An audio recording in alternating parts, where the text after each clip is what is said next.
सबसे कमजोर है, ज्यादा वजन नहीं उठा सकती है।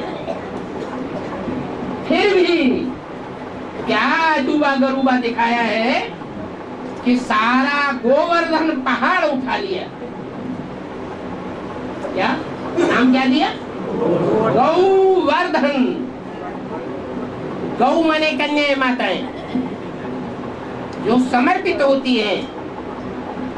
उन समर्पित होने वाली कन्याओं माताओं का पहाड़ इकट्ठा हो गया। उनकी भी पालना करने के लिए सहयोगी बन गई। इतनी बड़ी पालना का पहाड़ भी उठा लिया तो नाम पड़ा गौवर्धन पहाड़। वर्धन माना बढ़ाना। ऐसे नहीं कि यज्ञ के आज में 300-400 थी, उतनी ही बनी रहेंगी तो बेसिक की बात होगी। ऐसे नहीं कि एडवांस में अभी 600-700 सरेंडर होने वालों की संख्या हुई तो उतनी ही बनी रहेगी। नहीं, अंत में कितनों को उठाएगी? 16,000 का पहाड़ भी उठाएगी। तो नाम पड़ता है गौवर्धन पहाड़। किसके ऊपर उठाया? उस छोटी सी उंगली के ऊपर उठाया।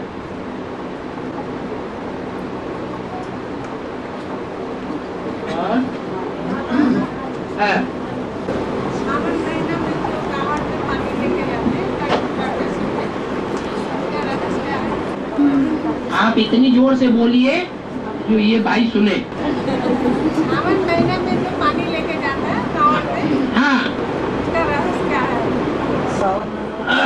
पानी जाता जितने भी 12 महीने हैं साल में,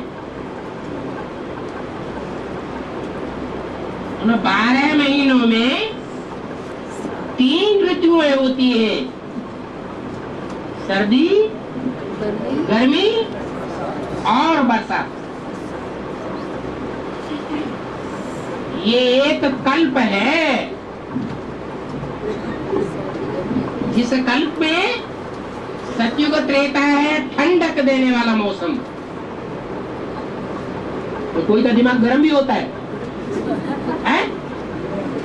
बोलो ना, सबका होता है गर्म। सतयुग त्रेता में कोई का दिमाग गर्म होता है? सबका दिमाग ठंडा रहता है।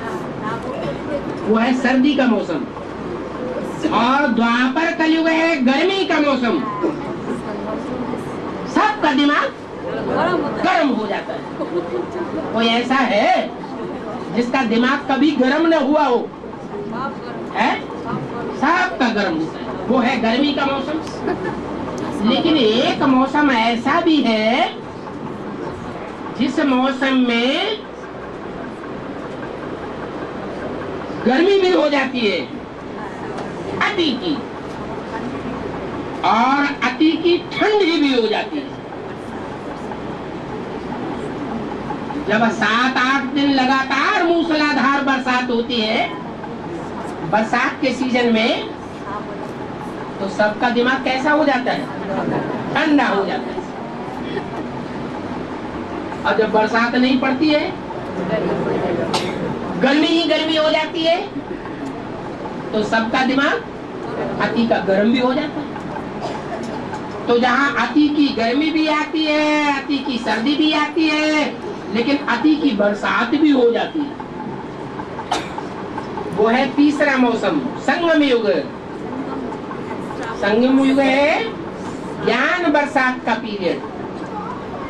उस ज्ञान बरसात के पीरियड में भी एक श्रावण का महीना है। क्या? श्रावण का महीना, जिसमें खूब बरसात होती रहती है। और उस बरसात के टाइम पर आत्माएं नंबरवार पवित्रता की रखड़ी भी बांधती है। और कृष्ण का प्रत्यक्षता रूपी जन्म भी होता है।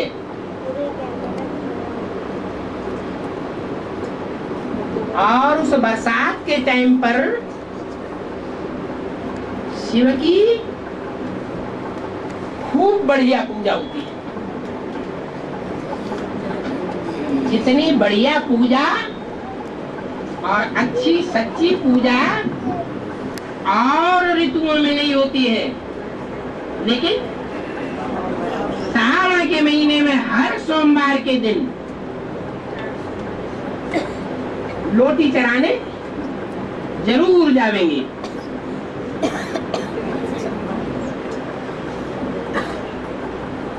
ये बरसात का मौसम है, तीसरी ऋतु, जहाँ ज्ञान की बरसात बहुत होती है और उसके लिए निमित्त प्रैक्टिकल में परमात्मा ही बनता है।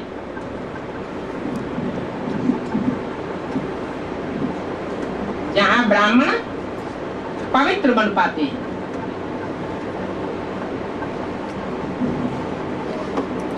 तो श्रावण का महीना विशेष गाया हुआ है शिव की पूजा के लिए। भले महाशिवरात्रि उस महीने में नहीं है, क्या है? नहीं मनाई जाती। महाशिवरात्रि जब मनाई जाती है तब दुनिया में घोर अंधकार होता है। दुनिया वाले तो अज्ञान अंधकार में होते ही हैं, लेकिन ब्राह्मणों की बेसिक दुनिया वाले भी साहब अज्ञान अंधकार में होते हैं। और उस अज्ञान अंधकार के बीच में जो एडवांस पार्टी में आने वाली आत्माएं होती हैं, वो भी सब कहाँ होती हैं? ज्ञान के उजेले में होती हैं कि अंधकार में होती हैं? कहाँ होती है? क्षेत्र में सब अंधकार में होते हैं। ऐसे अज्ञान के अंधकार के बीच में एक ही ज्ञान का सूर्योदय होता है, जिसको विदेशी आत्माएं पहचानती है, स्वदेशी नहीं पहचान पाते। इस्लामी पहचानते, क्रिश्चियन पहचानते, बौद्धी भी पहचानते, सारे विदेशी विधर्मी भारतवासी नहीं पहचानते। और वो उत्तर भारत के तो अभी भी नहीं पहचान पा रहे। तो वो शिवरात्रि भी नहीं है। श्रावण का महीना, श्रावण का महीना वो महीना है जहाँ खूब ज्ञान की बरसात होती है। हल्की हल्की फुहारें आती है, ज्ञान के झूले झूलते हैं। कौन से महीने में झूले झूले जाते हैं? श्रावण के महीने में झूले झूलते हैं। झूला झूलते हैं तो बहुत ऊंचे जाते हैं, फिर बहुत नीचे आते हैं, फिर बहुत ऊंचे जाते हैं, पीछे की ओर बहुत ऊंचे, फिर आगे की ओर भी बहुत ऊंचे, फिर गड्ढे में भी बहुत नीचे।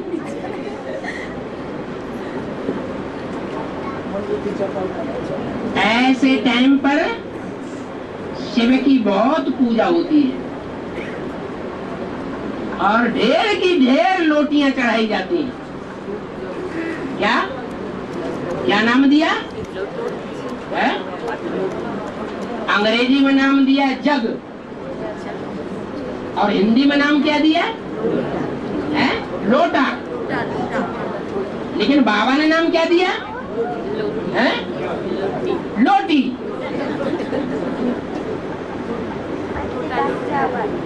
इतनी ज्ञान में लोटपोट हो जाती है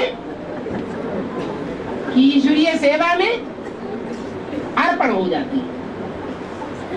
उस लोटी में दिखाते हैं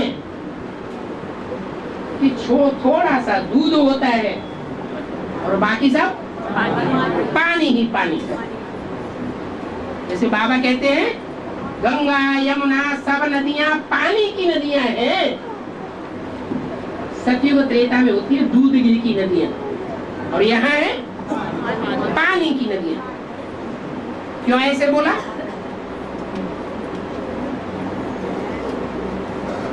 ज्ञान का सागर तो एक परमात्मा ही है, ऐसे क्यों बोला? क्योंकि सागर जो है वो ज्ञान की लहरों में उछाले मारता रहता है। जो नदियों की उछाले हैं लहरों की, वो उतनी ऊंची नहीं होती है। वो मनन चिंतन मंथन उतना नहीं करती है।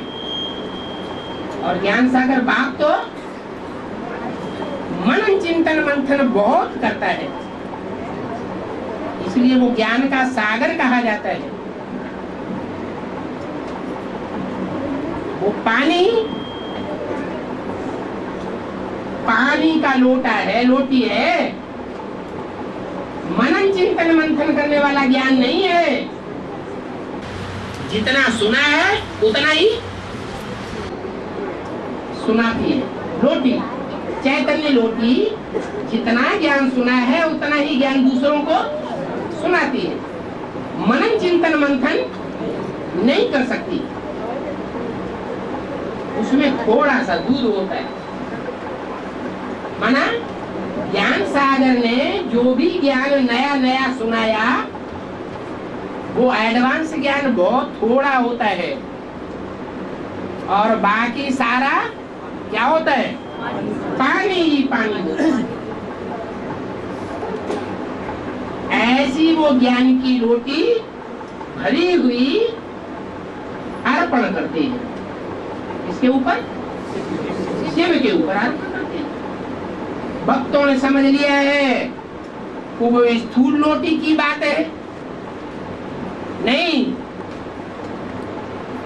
चैतन्य ज्ञानी की रोटी है जो ईश्वरीय कार्य में अपने को लोट पोट कर देती है। तन से, मन से, धन से, समय से, संपर्क से, संबंध से पूरा ही अर्पण कर देती है। ऐसे नहीं कि लोटी ही चढ़ाई जाती है, तो होता है क्या? लोटी ही चढ़ाई जाती है और कुछ नहीं चढ़ाया जाता। अरे घड़े नहीं चढ़ाए जाते, झूठ बोलते। कलश चढ़ाए जाते हैं कि नहीं? बड़े बड़े कलश भी चढ़ाए जाते हैं। भरे हुए ज्ञान के घड़े भी चढ़ाए जाते हैं, लेकिन उनकी संख्या कम होती है और रोटी चढ़ाने वालों की संख्या जास्ती होती है। रोटियां बहुत अर्पण हो जाती है, लेकिन एक एक एडवांस के सेंटर में इतने घड़े अर्पण नहीं हो पाते। और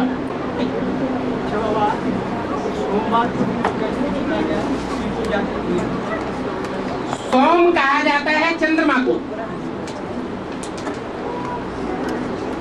चंद्रमा कौन है? ब्रह्मा बाबा है ज्ञान चंद्रमा।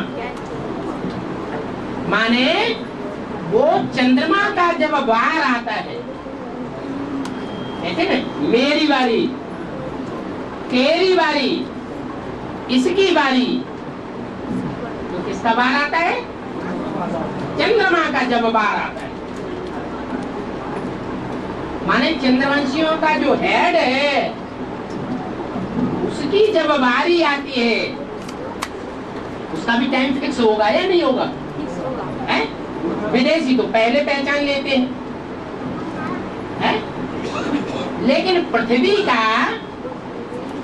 खास उपग्रह कौन माना जाता है? चंद्रमा माना जाता है।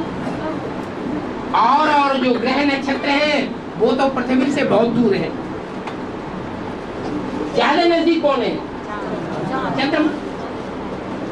तो जो पृथ्वी के बहुत नजदीक है लेकिन है चंद्रवंशियों का हेड, उसकी जब बारी आती है तो उस टाइम की यादगार में नाम रखा गया है सोमवार।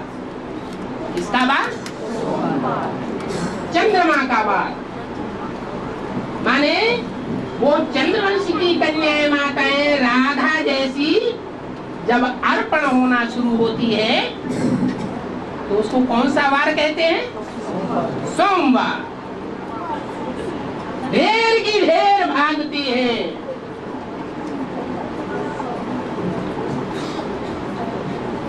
शहद की रानी मक्खी जब एक भागेगी तो थोड़ी थोड़ी करके भागेगी या इकट्ठी भागती है? ढेर की ढेर भागती है। उसको कहेंगे चंद्रवार। चंद्रवंशियों की बारी आ गई। अभी सरेंडर्ड कन्याओं में से कोई निकल रही है क्या? निकल रही है? सरेंडर हो रही है? हैं? नहीं हो रही है। सूर्यवार है क्या? सूर्यवार है, लेकिन चंद्रवार अभी शुरू नहीं हुआ है। तो जब वो कन्याएं माताएं सरेंडर होना शुरू होंगी तो समझा जा सकता है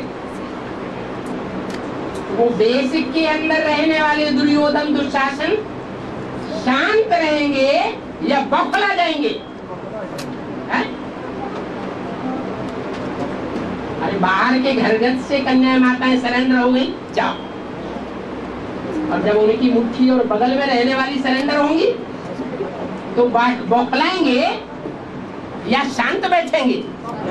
बौखलाएंगे। अखबारों में, टीवी में, रेडियो में ढेर के ढेर नोट की गड्डियां खर्च करके धूमधाम मचा देंगे। तो भागवत दुनिया में बढ़ेगी, भागवत की कथा ज्यादा होगी, इंटरेस्टेड हो जाएगी, या गीता ज्ञान ही चलता रहेगा? जोर से भागवत चले। ढेर की ढेर भागवत मचेगी और शिव बाबा खूब खुश होगा, खूब लहर में आ जाएगा, या साधारण ज्ञान सुनाएगा? और ज्यादा लहर में आ जाएगा। लेकिन बाबा जब विश्व दर्शन होगा तो अर्जुन कहते हैं ना बस बस, तो विश्व दर्शन होगा उस समय ही होगा, लहर जब होगा जब भगवान का विश्व दर्शन होगा, बोला ना तो अर्जुन बोला बस बस विश्व दर्शन होगा। तो अरे जितने भी चंद्रवंशी हैं उन चंद्रवंशियों के बीच में सबसे जास्ती ठंडी बुद्धि किसकी है? जिसको शास्त्रों में हिमालय कहा गया है। पार्वती का बाप कौन है? सबसे जास्ती बर्फ कौन से पहाड़ पर जमी रहती है? हिमालय पहाड़ पर। तो ये ज्ञान की बर्फ जाम हुई पड़ी है। वेदों का सारा ज्ञान तो है कि बाबा ने मुरली में ये बोला, ये बोला, ये बोला। सबसे पहले उसके ज्ञान सुनते हैं कि नहीं? है? सुनते हैं, लेकिन वो बर्फ पिघलती नहीं है, वो ज्ञान जाम हुआ पड़ा है। फिर क्या होगा? हर हर बम बम, बड़े बड़े ज्ञान के बम फूटेंगे तो बर्फ पिघलेगी कि नहीं पिघलेगी? पिघलेगी। वो हिमालय पहाड़ जो है हिम का आलय ही बना रहेगा कि बर्फ की नदियां बन जाएगा, वो पानी की नदियां बन जाएगा, पानी की नदियां बन जाएगा। नदियों में बाढ़ आ जाएगी। जो नदियां हैं वो ढेरों को बोढ़म बोढ़ भी कर देंगी। नदियों में इतना पानी बहेगा, इतना ज्ञान जल बहेगा कि उस जल के साथ मिट्टी भी मिक्स होगी या नहीं होगी? जय अभिमानी की मिट्टी भी मिक्स होगी। और जो सांप जैसी आत्माएं हैं वो अंधी हो जाएंगी। क्या तो साधारण नदी बहती है, स्वच्छ जल वाली नदी बहती है, उसमें सांप उल्टा भी चलता है ऊपर की ओर, लेकिन जब उसमें मिट्टी मिल जाती है देह अभिमानी की, तो सांप जैसे जो विकारी है वो क्या हो जाएंगे? अंधे हो जाएंगे।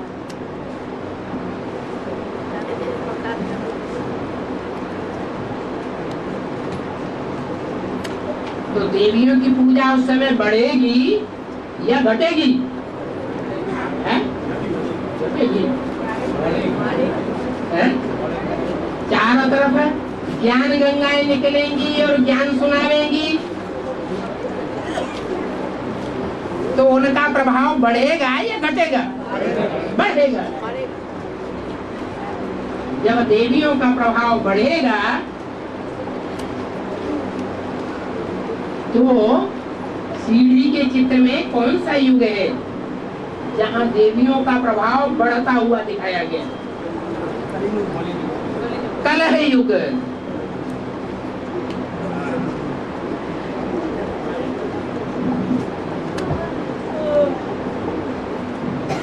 तो बहुत झगड़े भी होंगे,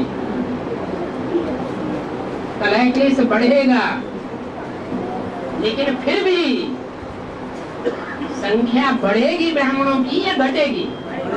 बढ़ेगी। बेसिक ब्राह्मणों में भी संख्या बढ़ रही है या घट रही है? वहां भी बढ़ रही है, तो यहाँ तो और भी बढ़ेगी। अंत में जाकर के सब डूबी जा और एक प्रत्यक्ष हो जाए।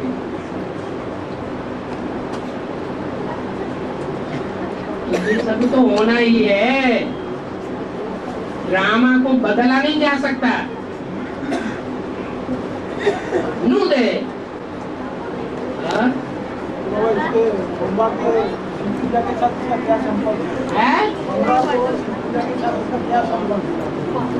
अरे अभी तो बताया कि सोमवार कब होता है?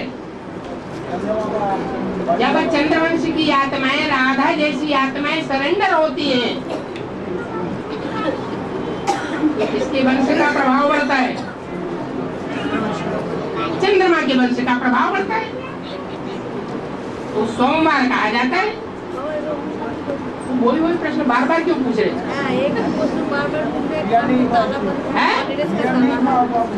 सोमवार को पूजा नहीं होती?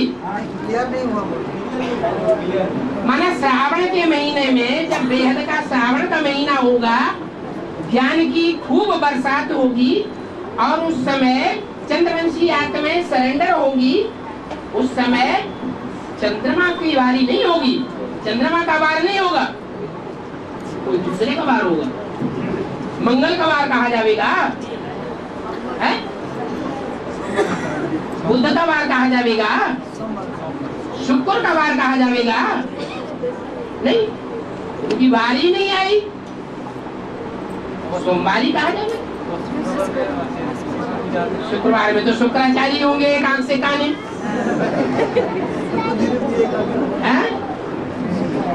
अवगुण देख लिए और गुणों को देखा ही नहीं।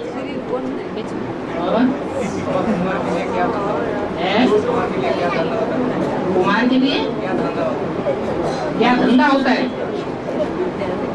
अच्छे से अच्छा धंधा भी है और बुरे से बुरा धंधा भी है कुमारों के लिए। कुमारों के लिए बोला है, कुमार जो चाहे सो कर सकते हैं, अच्छे से अच्छा करना चाहे तो वो भी कर सकते हैं। नई दुनिया बनाने में बाप के सबसे बड़े सहयोगी बन सकते हैं। अच्छा धंधा हुआ ना। और विनाश करना चाहे तो विनाश के कार्य में भी सबसे आगे जा सकते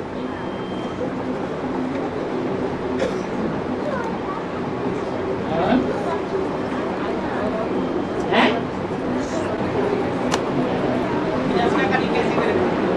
इम्प्योरिटी से होता है विनाश और प्योरिटी से होती है स्थापना।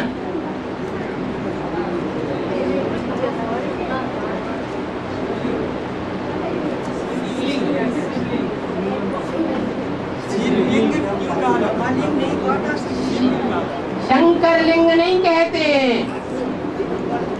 ब्रह्मा लिंग नहीं कहते, विष्णु लिंग नहीं कहते। क्या जरूर विष्णु और ब्रह्मा के लिंग ने उतना काम नहीं किया है जितना काम इसके लिंग ने किया है?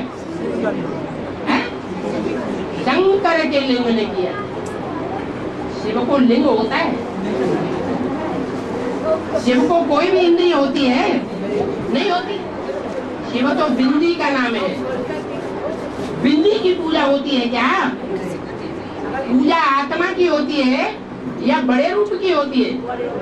बड़े रूप की पूजा होती है। तो बिंदु जिस मुकर्रर रथ में बड़े रूप में प्रवेश करता है, वो निराकारी स्टेज जब पकड़ता है, जैसे कि हाथ है ही नहीं, नाक आंख कान टांगे है ही नहीं, ये भाग दौड़ का काम नहीं करेगा। करेगा? नहीं करेगा। सिर्फ लिंग ही लिंग रह जाएगा। आदमी का सर काट दो, हाथ काट दो, टांगे काट दो, क्या रह जाएगा? लिंग रह जाएगा। वो लिंग की दुनिया में पूजा होती है। दुनिया नहीं जानती कि भगवान कोई लिंग नहीं होता है। लिंग होता है क्या? होता है। हम जानते हैं कि भगवान क्या होता है, और भगवान जिसमें प्रवेश करता है वो क्या होता है? जिसमें प्रवेश करता है वो लिंग होता है। इसलिए यादगार में स्वर्ण लिंग बनाते हैं, क्योंकि सोने की दुनिया में भी होता है। रजत लिंग बनाते हैं क्योंकि वो चांदी की दुनिया में भी पार्ट बजाता है। ताम्र लिंग भी बजाते हैं क्योंकि वो तांबे की दुनिया में भी होता है द्वापर युग में, और लोहे की दुनिया, पत्थर की दुनिया में भी वो पार्ट बजाता है। इसलिए लौह या पत्थर का लिंग भी पूजा जाता है वास्तव में संगम युग की बात है।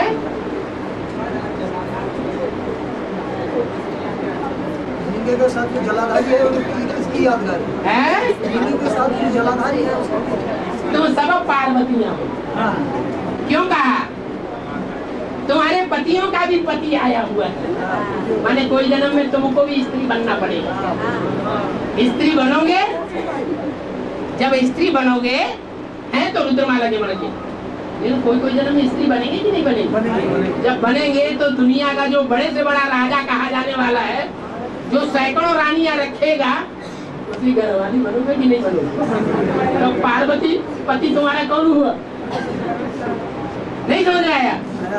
हाँ, पतियों का पति एक ही हुआ ना। और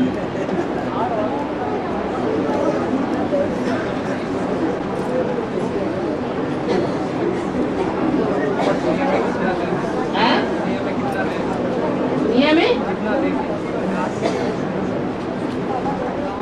मुख्य मुख्य देश तो उतने ही है, इतनी माला में राजा बनने वाली आत्माएं हैं, क्योंकि कोई न कोई देश का ही राजा होता है। क्या? कोई न कोई देश होता है, स्थान होता है जिसका नाम देश पड़ता है। तो मुख्य मुख्य जो देश हैं वो तो दुनिया में 108 ही हैं, जो बहुत प्रसिद्ध है। बाकी तो अभी जो आर्य समाजियों का राज्य आता है, कांग्रेसी राज्य, उसमें तो गांव गांव में राजाएं बन गए। अंग्रेजों ने हर गांव में एक राजा बैठा दिया, लकबधारी बैठा दिया कि नहीं? बैठा दिया। उनको राजा कहना ना कहना बराबर है, वो कोई राजाएं नहीं है और उसको कोई देश भी नहीं कहेंगे।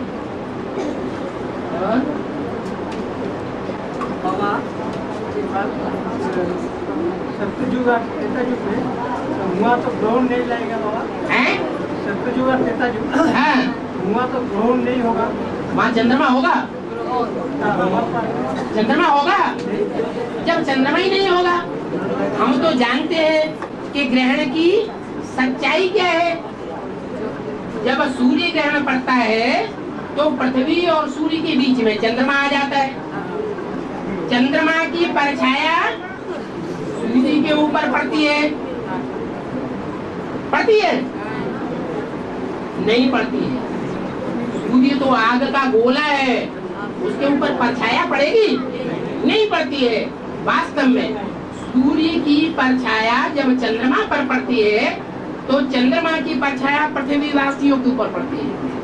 जो पृथ्वीवासी चंद्रमा के परछाया में आ जाते हैं, प्रभाव में आ जाते हैं, माने ज्ञान चंद्रमा ब्रह्मा के प्रभाव में आ जाते हैं, वो समझते हैं कि सूर्य को ग्रहण लग गया।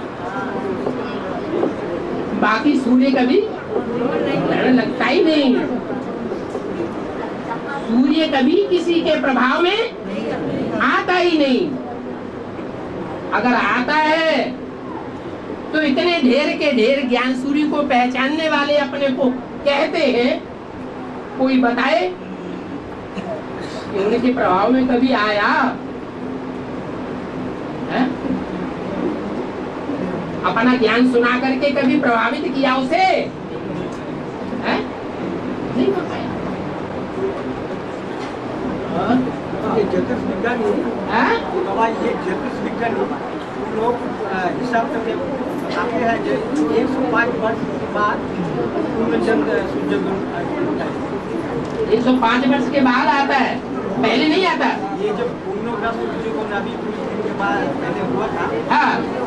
ये पूर्णग्रह सूर्य को गणना करके बोला है कि 105 साल के बाद फिर ये पूर्णग्रह सूर्य। क्यों?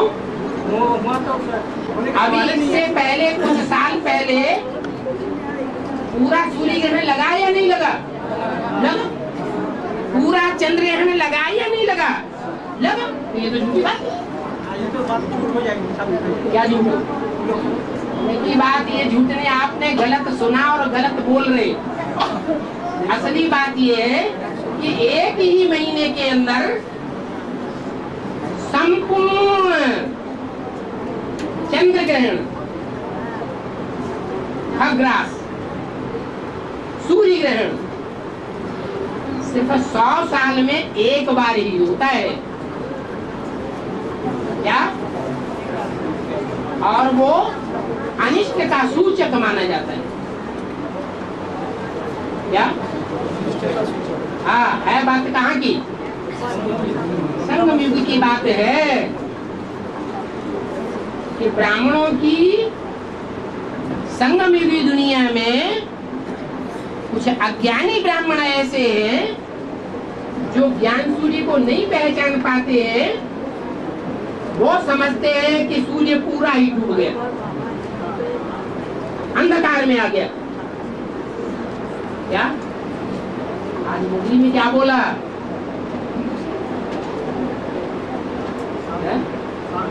कि बाप जब अपना पूरा ज्ञान बच्चों को दे देते हैं तो खाली हो जाते हैं। खाली होते हैं कि नहीं? है? दुनिया में भी जो लौकिक बाप हैं, बच्चों में अपनी सारी ताकत तिरोहित करने के बाद खुद क्या हो जाते हैं? खाली हो जाते हैं। तो वास्तव में क्या जो ज्ञान सूर्य का पार्ट है वो गुप्त हो जाता है बच्चों की आंखों से या खाली हो जाता है? गुप्त हो सकता है, अपने को मर्ज कर सकता है। ज्ञान सूर्य जो है वो कभी भी खाली नहीं होता है। बच्चे ऐसा समझते हैं तो एक ही महीने के अंदर खग्रास भी हो और फिर चंद्र ग्रहण भी हो। क्या सूर्य और चंद्रमा दोनों के बीच में जब पृथ्वी आ जाती है तो सूर्य की रोशनी पृथ्वी पर पड़ती है और पृथ्वी का परछाया चंद्रमा पर पड़ता है। वो चंद्रमा का हिस्सा देखने में नहीं आता। माने जो कन्या माताओं रूपी पृथ्वी है, धरणी है,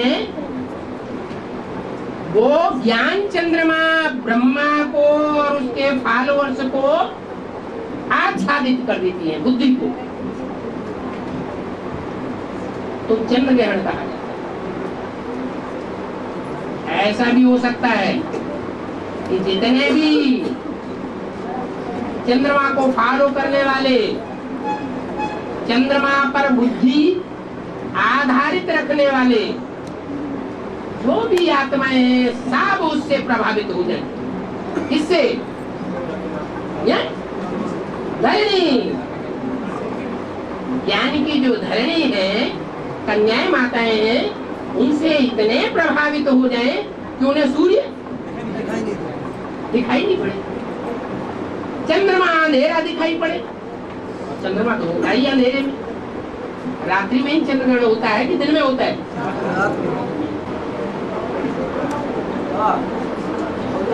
राजा का जो 60,000 पुत्र देखते हैं, तो 60,000 चिंता ही करते हैं। जो 60,000 पुत्र दिखाया गया है, 60,000 क्यों दिखाया गया? 60,000 क्यों दिखाया गया?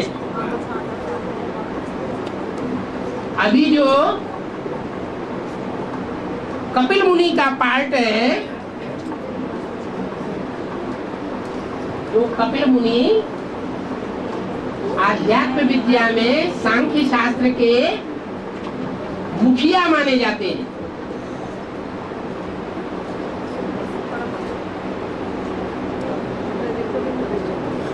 उनके नेत्रों में ये ऐसी ताकत दिखाई गई है कि जब उनको क्रोध आया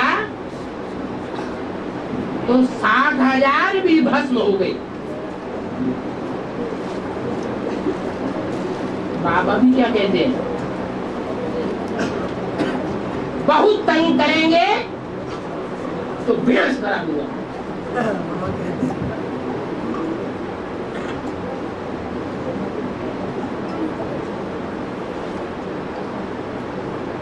कपिल मुनि की यादगार दो ही जगह विशेष है। एक तो कंपिल में, जिसके नाम पर उस स्थान का नाम कंपिल पड़ा। एक मात्रा बढ़ती है ना फॉलोअर्स के अर्थ में। तो कपिल के जो फॉलोअर्स हुए, वो जहां उन्होंने वास किया उस स्थान का नाम कंपिला पड़ा।